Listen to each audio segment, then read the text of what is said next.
Here is how we put the ladder mats on the ladder. Grab the pins and put them in like this, and you're ready to go, that easy. And here we have the parts that you need, and we'll show you how to put it together. First, we got the top step with the bow tie bracket.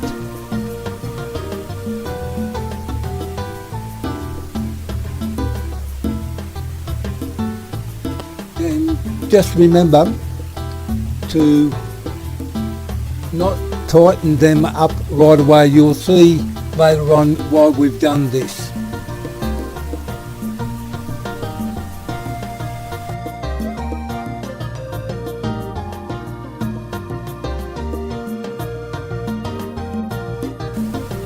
So now we're doing the bottom step, so same thing, just put the nuts in, and as I said, just let them be loose.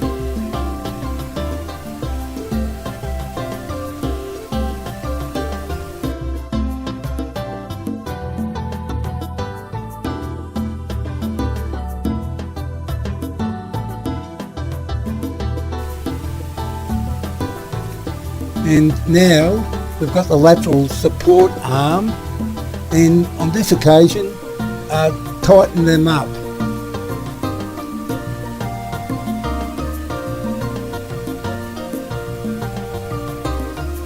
So finally, now you can tighten all the nuts that you left loose, and that's how it's put together.